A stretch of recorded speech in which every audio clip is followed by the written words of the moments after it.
जय श्री कृष्णा, जय श्री राम, जय श्री राधे राधे, जय श्री माँ काली। इस वीडियो में आपको श्रवण कराएंगे जब भगवान श्री कृष्ण के द्वारा वसुदेव जी को ब्रह्म ज्ञान का उपदेश देना तथा देवकी के 6 पुत्रों को लौटा लाना। सुखदेव जी कहते हैं, परीक्षित, इसके बाद एक दिन भगवान श्री कृष्ण और बलराम जी प्रातःकालीन प्रणाम करने के लिए माता पिता के पास गए। प्रणाम कर लेने पर वसुदेव जी बड़े प्रेम से दोनों भाइयों का अभिनंदन करके कहने लगे। वसुदेव जी ने बड़े बड़े ऋषियों के मुँह से भगवान की गरिमा सुनी थी तथा उनके ऐश्वर्यपूर्ण चरित्र भी देखे थे। इससे उन्हें इस बात का दृढ़ विश्वास हो गया था कि साधारण पुरुष नहीं है, स्वयं भगवान है। इसलिए उन्होंने अपने पुत्र को प्रेम पूर्वक संबोधित करके यूँ कहा, सच्चिदानंद स्वरूप श्री कृष्ण महायोगीश्वर शंकरसर, तुम दोनों सनातन हो। मैं जानता हूँ कि तुम दोनों सारे जगत के साक्षात कारण स्वरूप प्रधान और पुरुष के भी नियामक परमेश्वर हो। इस जगत के आधार, निर्माता और निर्माण सामग्री भी तुम ही हो। इस सारे जगत के स्वामी तुम दोनों हो और तुम्हारी ही कीड़ा के लिए इसका निर्माण हुआ है। यह जिस समय जिस रूप में जो कुछ रहता है होता है वह सब तुम ही हो। इस जगत में प्रकृति रूप से भोग व पुरुष रूप से भोक्ता तथा दोनों से परे दोनों के नियामक साक्षात भगवान भी तुम ही हो। इंद्रियातीत, जन्म, अस्तित्व आदि भाव विकारों से रहित परमात्मा इस चित्र विचित्र जगत का तुम्ही ने निर्माण किया है और इसमें स्वयं तुमने ही आत्मा रूप से प्रवेश भी किया है। तुम प्राण, क्रिया शक्ति और जीव ज्ञान शक्ति के रूप में इसका पालन पोषण कर रहे हो। क्रिया शक्ति प्रधान प्राण आदि में जो जगत की वस्तुओं की सृष्टि करने की सामर्थ्य है वह उनकी अपनी सामर्थ्य नहीं, तुम्हारी ही है, क्योंकि वे तुम्हारे समान चेतन नहीं, अचेतन है, स्वतंत्र नहीं, परितंत्र हैं। अतः उन चेष्टाशील प्राण आदि में केवल चेष्टा मात्र होती है, शक्ति नहीं। शक्ति तो तुम्हारी ही है। प्रभु, चंद्रमा की कांति, अग्नि का तेज, सूर्य की प्रभा, नक्षत्र और विद्युत आदि की स्फुरना रूप से सत्ता, पर्वतों की स्थिरता, पृथ्वी की साधारण शक्ति रूप वृत्ति और गंधरूप गुण, ये सब वास्तव में तुम ही हो। परमेश्वर जल में तृप्त करने, जीवन देने और शुद्ध करने की जो शक्तियाँ हैं वे तुम्हारा ही स्वरूप हैं। जल और उसका रस भी तुम ही हो। प्रभु, इंद्रिय शक्ति, अंतःकरण की शक्ति, शरीर की शक्ति, उसका हिलना डोलना, चलना फिरना, ये सब वायु की शक्तियाँ तुम्हारी ही हैं। दिशा और आकाश भी तुम ही हो। आकाश और उसका आश्रयभूत स्फोट, शब्द, तन्मात्रा या परावाणी, नाद, पश्यंती, ओमकार, मध्यमा तथा वर्ण, अक्षर एवं पदार्थों का अलग अलग निर्देश करने वाले पद रूप बैखरी वाणी भी तुम ही हो। इंद्रियां, उनकी विषय प्रकाशनी शक्ति और अधिष्ठात्र देवता तुम ही हो। बुद्धि की निश्चयात्मिका शक्ति और जीव की विशुद्ध स्मृति भी तुम ही हो। भूतों में उनका कारण तामस अहंकार, इंद्रियों में उनका कारण तेजस अहंकार और इंद्रियों के अधिष्ठात्र देवताओं में उनका कारण सात्विक अहंकार तथा जीवों के आवागमन का कारण माया भी तुम ही हो। भगवान जैसे मिट्टी आदि वस्तुओं के विकार, घड़ा, वृक्ष आदि में मिट्टी निरंतर वर्तमान है और वास्तव में वे कारण मृत्यु का रूप ही है, उसी प्रकार जितने भी विनाशवान पदार्थ हैं उनमें तुम कारण रूप से अविनाशी तत्व हो।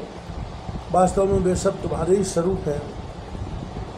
प्रभु, सत्व, रज, तम, ये तीनों गुण, उनकी वृत्तियाँ, परिणाम, महत्व आदि परब्रह्म परमात्मा में तुम में योग माया के द्वारा कल्पित है। इसलिए ये जितने भी जन्म, अस्थि, वृद्धि, परिणाम आदि भाव विकार हैं वे तुम में सर्वथा नहीं हैं। जब तुम में इनकी कल्पना कर ली जाती है तब तुम इन विकारों में अनुगत जान पड़ते हो। कल्पना की निवृत्ति हो जाने पर तुम निर्विकल्प परमार्थ स्वरूप तुम ही रह जाते हो। यह जगत सत्व, रज, तम, इन तीनों गुणों का प्रभाव है। देश, इंद्रिय, अंतःकरण, सुख दुख और राग लोभ आदि उन्हीं के कार्य है। इनमें जो अज्ञानी तुम्हारा सर्वात्म का शुद्ध स्वरूप नहीं जानते वे अपने देहाभिमान रूप अज्ञान के कारण ही कर्मों के फंदे में फंसकर बार बार जन्म मृत्यु के चक्कर में भटकते रहते हैं। परमेश्वर मुझे शुभ प्रारब्ध के अनुसार इंद्रियादि की सामर्थ्य से युक्त अत्यंत दुर्लभ मनुष्य शरीर प्राप्त हुआ है, किंतु तुम्हारी माया के बस होकर मैं अपने सच्चे स्वार्थ परमार्थ से ही असावधान हो गया और मेरी सारी आयु यूं ही बीत गई। प्रभु, यह शरीर मैं हूँ और इस शरीर के संबंधी मेरे अपने हैं। इस अहंता एवं ममता रूप स्नेह की फांसी से तुमने इस सारे जगत को बांध रखा है। मैं जानता हूँ तुम दोनों मेरे पुत्र नहीं हो, संपूर्ण प्रकृति और जीवों के स्वामी हो। पृथ्वी के भारभूत राजाओं के नाश के लिए ही तुमने अवतार ग्रहण किया है, यह बात तुमने मुझसे कही भी थी। इसलिए दीन जनों की हितैषी शरणागत वत्सल में अब तुम्हारे चरण कमलों की शरण में हूँ, क्योंकि वे ही शरणागतों के संसार भय को मिटाने वाले हैं। अब इंद्रियों की लोलुपता से भर पाया, इसी के कारण मैंने मृत्यु के ग्रास इस शरीर में आत्मबुद्धि कर ली और तुम में जो कि परमात्मा हो पुत्र बुद्धि। प्रभु, तुमने प्रसव गृह में ही हमसे कहा था कि यद्यपि मैं अजन्मा हूँ, फिर भी मैं अपनी ही बनाई हुई धर्म मर्यादा की रक्षा करने के लिए प्रत्येक युग में दोनों के द्वारा अवतार ग्रहण करता हूँ। भगवान, तुम आकाश के समान अनेकों शरीर धारण करते और छोड़ते रहते हो। वास्तव में तुम अनंत एक रस सत्ता हो। तुम्हारी आश्चर्यमयी शक्ति योग माया का रहस्य भला कौन जान सकता है। सब लोग तुम्हारी कीर्ति का ही गान करते रहते हैं। सुखदेव जी कहते हैं, परीक्षित, वसुदेव जी के ये वचन सुनकर यदुवंश शिरोमणि भक्तवत्सल भगवान श्री कृष्ण मुस्कराने लगे। उन्होंने विनय से झुककर मधुर वाणी से कहा, भगवान श्री कृष्ण ने कहा, पिताजी, हम तो आपके पुत्र ही हैं। हमें लक्ष्य करके आपने यह ब्रह्मज्ञान का उपदेश किया है। हम आपकी एक एक बात युक्ति मानते हैं। पिताजी, आप लोग, मैं, मैया, बलराम जी, सारे द्वारकावासी, संपूर्ण चराचर जगत सबके सब आपने जैसा कहा वैसे ही हैं। सबको ब्रह्मरूपी समझना चाहिए। पिताजी, आत्मा तो एक ही है, परंतु वह अपने में ही गुणों की सृष्टि कर लेता है और गुणों के द्वारा बनाए हुए पंचभूतों में एक होने पर भी, अनेक स्वयं प्रकाश होने पर भी, दृश्य अपना स्वरूप होने पर भी, अपने से भिन्न नित्य होने पर भी, अनित्य और निर्गुण होने पर भी सगुण के रूप में प्रतीत होता है। जैसे आकाश, वायु, अग्नि, जल और पृथ्वी, ये पंच महाभूत अपने कार्य, घट, कुंडल आदि में प्रकट अप्रकट, बड़े छोटे बड़े, अधिक बड़े, एक और अनेक से प्रतीत होते हैं, परंतु वास्तव में सत्ता रूप से वे एक ही रहते हैं। वैसे ही आत्मा में भी उपाधियों के भेद से ही नानात्व की प्रतीति होती है। इसलिए जो मैं हूँ वही सब है। इस दृष्टि से आपका कहना ठीक ही है। सुखदेव जी कहते हैं, परीक्षित, भगवान कृष्ण के इन वचनों को सुनकर वसुदेव जी ने नानात्व बुद्धि छोड़ दी। वे आनंद में मग्न होकर वाणी से मौन और मन से निसंकल्प हो गए।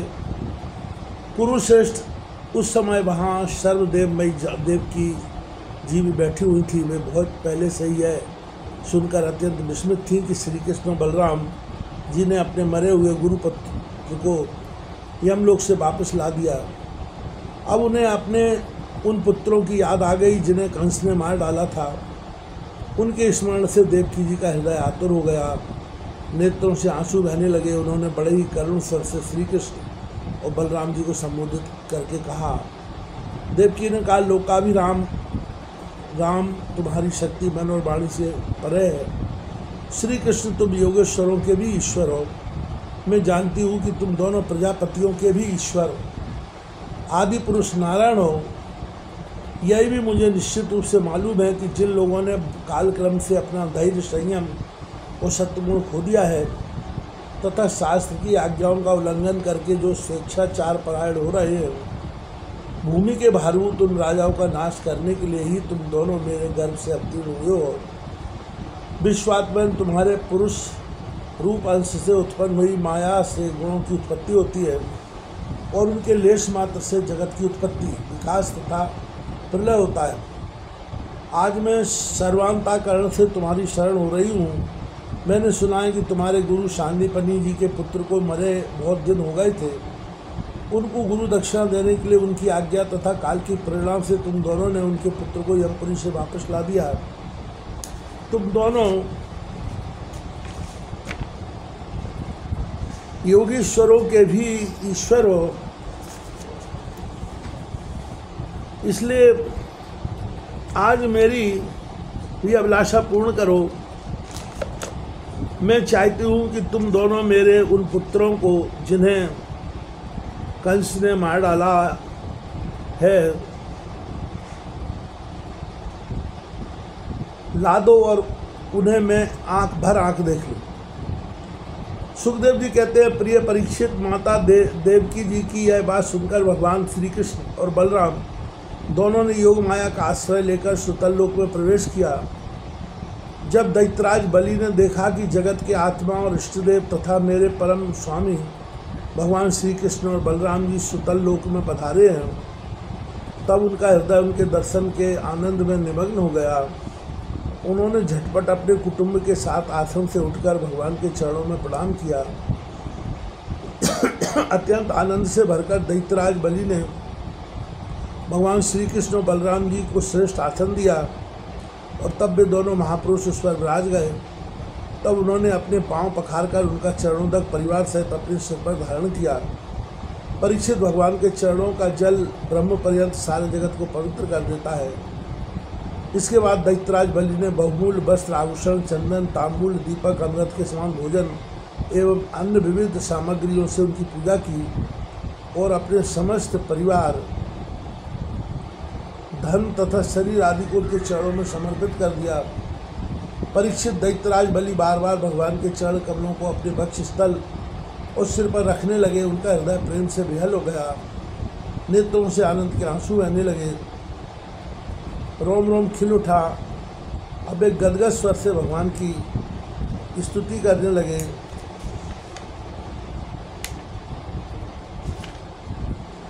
दैत्यराज बलि ने कहा, बलराम जी, आप अनंत हैं, आप इतने महान हैं कि शेष आदि सभी विग्रह आपके अंतर्भूत हैं। सच्चिदानंद स्वरूप श्री कृष्ण, आप सकल जगत के निर्माता हैं। ज्ञान योग और भक्ति योग दोनों के प्रवर्तक आप ही हैं। आप स्वयं ही परब्रह्म परमात्मा है। हम आप दोनों को बार बार नमस्कार करते हैं। भगवान, आप दोनों का दर्शन प्राणियों के लिए अत्यंत दुर्लभ है, फिर भी आपकी कृपा से वह सुलभ हो ही जाता है, क्योंकि आज आपने कृपा करके हम रजोगुणी एवं तमोगुणी स्वभाव वाले दैत्यों को भी दर्शन दिया है। प्रभु, हम और हमारे ही समान दूसरे दैत्य, दानव, गंधर्व, सिद्ध, विद्याधर, चारण, यक्ष, राक्षस, पिशाच, भूत और प्रमथ नायक आदि आपका प्रेम से भजन करना तो दूर रहा, आपसे सरलता दृढ़ वैरभाव रखते हैं, परंतु आपका श्री विग्रह साक्षात वेदमय और विशुद्ध सत्य स्वरूप है। इसलिए हम लोगों में से बहुतों ने दृढ़ वैर भाव से, कुछ ने भक्ति से और कुछ ने कामना से आपका स्मरण करके उस पद को प्राप्त किया है जिसे आपके समीप रहने वाले सत्य प्रधान देवता आदि भी नहीं प्राप्त कर सकते। योगेश्वरों के अधीश्वर बड़े बड़े योगेश्वर भी प्रायः यह बात नहीं जानते कि आपकी योग माया यह है और ऐसी है, फिर हमारी तो बात ही क्या है। इसलिए स्वामी, मुझ पर ऐसी कृपा कीजिए कि मेरी चित्तवृत्ति आपके उन शरण कमलों में लग जाए जिसे किसी की अपेक्षा न रखने वाले परमहंस लोग ढूंढा करते हैं, और उनका आश्रय लेकर मैं उससे भिन्न इस घर गृहस्थी के अंधे कुएं से निकल जाऊँ। प्रभु, इस प्रकार आपके उन चरण कमलों की जो सारे जगत के एकमात्र आश्रय है, शरण लेकर शांत हो जाऊं और अकेला ही विचरण करूं। यदि कभी किसी का संग करना ही पड़े तो सबके हितैषी संतों का ही संग करूं। प्रभु, आप समस्त चराचर जगत के नियंता और स्वामी हैं। आप हमें आज्ञा देकर निष्पाप बनाइए। हमारे पापों का नाश कर दीजिए, क्योंकि जो पुरुष श्रद्धा के साथ आपकी आज्ञा का पालन करता है वह विधि निषेध के बंधन से मुक्त हो जाता है। भगवान श्री कृष्ण ने कहा, दैत्यराज, स्वयंभू मनवंतर में प्रजापति मरीच की पत्नी ऊणा के गर्भ से 6 पुत्र उत्पन्न हुए थे। वे सभी देवता थे। वे यह देखकर कि ब्रह्मा जी अपनी पुत्री से समागम करने के लिए उद्यत हैं, हंसने लगे। इस परिहास रूप अपराध के कारण उन्हें ब्रह्मा जी ने शाप दे दिया था और वे असुर योनि में हिरण्यकश्यपु के पुत्र रूप से उत्पन्न हुए। अब योग माया ने उन्हें वहाँ से लाकर देवकी के गर्भ में रख दिया और उनको उत्पन्न होते ही कंस ने मार डाला। दैत्यराज, माता देवकी जी अपने उन पुत्रों के लिए अत्यंत शोकातुर हो रही हैं और वे तुम्हारे पास हैं। अतः हम अपनी माता का शोक दूर करने के लिए उन्हें यहाँ से ले जाएंगे। इसके बाद इस शाप से मुक्त हो जाएंगे और आनंद पूर्वक अपने लोक में चले जाएंगे। इनके 6 नाम हैं: स्मर, उद्गीत, परिश्वंग, पतंग, क्षुद्रव्रत और घृणी। इन्हें मेरी कृपा से पुनः सदगति प्राप्त होगी। परीक्षित तुरंत कहकर भगवान श्री कृष्ण चुप हो गए। दैत्यराज बलि ने उनकी पूजा की। इसके बाद श्री कृष्ण बलराम जी बालकों को लेकर फिर द्वारिका लौट आए तथा माता देवकी को उनके पुत्र सौंप दिए। उन बालकों को देखकर देवी देवकी के हृदय में वात्सल्य स्नेह की बाढ़ आ गई। उनके स्तनों से दूध बहने लगा। वे बार बार उन्हें गोद में लेकर छाती से लगाती और उनका सिर सूंघती। पुत्रों के स्पर्श के आनंद से शराब और एवं आनंदित देवकी ने उनको स्तनपान कराया। वे विष्णु भगवान की उस माया से मोहित हो रही थीं जिसमें यह सृष्टि चक्र चलता है। परीक्षित, देवकी जी के स्तनों का दूध साक्षात अमृत था। क्यों ना हो भगवान श्री कृष्ण जो उसे पी चुके थे। उन बालकों ने वही अमृतमय दूध पिया। उस दूध के पीने से और भगवान श्री कृष्ण के अंगों का स्पर्श होने से उन्हें आत्म साक्षात्कार हो गया। इसके बाद उन लोगों ने भगवान श्री कृष्ण, माता देवकी, पिता वसुदेव और बलराम जी को नमस्कार किया। तदनंतर सबके सामने ही वे देवलोक में चले गए। परीक्षित, देवी देवकी यह देखकर अत्यंत विस्मित हो गई कि ये मरे हुए बालक लौट आए और फिर चले भी गए। उन्होंने ऐसा निश्चय किया कि यह श्री कृष्ण का ही कोई लीला कौशल है। परीक्षित, भगवान कृष्ण स्वयं परमात्मा हैं, उनकी शक्ति अनंत है। उनके ऐसे ऐसे अद्भुत चरित्र इतने हैं कि किसी प्रकार उनका पार नहीं पाया जा सकता। सूत जी कहते हैं, सनकादि ऋषियों भगवान श्री कृष्ण की कीर्ति अमर है, अमृतमयी है। उनका चरित्र जगत के समस्त पापों को मिटाने वाला तथा भक्तजनों के कर्ण कोहरों में आनंद सुधा प्रवाहित करने वाला है। इसका वर्णन स्वयं व्यासनंदन भगवान श्री सुखदेव जी ने किया है। जो इसका श्रवण करता है अथवा दूसरों को सुनाता है वह संपूर्ण चित्तवृत्ति भगवान में लग जाती है और वह उन्हीं के परम कल्याण स्वरूप धाम को प्राप्त होता है।